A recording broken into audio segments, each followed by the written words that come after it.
मेरे जंगल में चोरी? कौन है जिसने मेरी नजरों में धूल झोंकी? सभी जानवर एक दूसरे की शक्ल देखने लगे।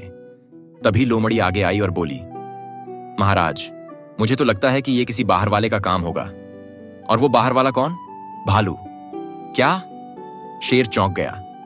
भालू ऐसा कर ही नहीं सकता। पर लोमड़ी बड़ी चालाक थी। उसने कहा, महाराज, भोले दिखने वाले ही सबसे बड़े खिलाड़ी होते हैं। हमें उसकी गुफा की तलाशी लेनी चाहिए। अब बेचारा भालू हैरान परेशान। महाराज, मैंने कुछ नहीं किया। पर शेर गुस्से में था। उसने कहा, जब तक सच सामने नहीं आता तू जंगल से दूर रहेगा। अब असली खेल शुरू हुआ। भालू जंगल छोड़कर चला गया, लेकिन उसके दोस्त खरगोश को यकीन था कि भालू निर्दोष है। उसने ठान लिया कि सच्चाई सामने लाएगा। एक दिन खरगोश जंगल में छुपकर देख रहा था। तभी उसने लोमड़ी को जंगल की एक गुप्त गुफा में जाते देखा। वह धीरे धीरे उसके पीछे गया और देखा कि वहां राजा का हीरा रखा हुआ था। खरगोश सीधा शेर के पास पहुंचा। महाराज, मुझे पता है कि हीरा कहां है और किसने चोरी किया। शेर, जल्दी बता।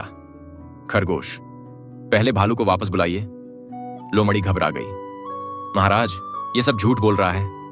पर शेर ने कहा, अगर तूने चोरी नहीं की तो डर क्यों रही है? फिर क्या था? भालू को वापस बुलाया गया और खरगोश सबको उस गुफा में ले गया। जैसे ही शेर ने खुद जाकर देखा, वहां उसका हीरा रखा था। असली चोर पकड़ा गया। शेर गुस्से से आग बबूला हो गया। लोमड़ी, तूने मुझे धोखा दिया। लोमड़ी कांपने लगी। महाराज, मैं बस मजाक कर रही थी। अब यह मजाक तुझे भारी पड़ेगा। शेर गरजा और आदेश दिया कि लोमड़ी को जंगल से निकाल दिया जाए। अंत में शेर भालू के पास आया और कहा, मुझे माफ कर दो, मैंने तुम्हें गलत समझा। भालू मुस्कुराया, कोई बात नहीं महाराज, आखिर सच तो सामने आ ही गया।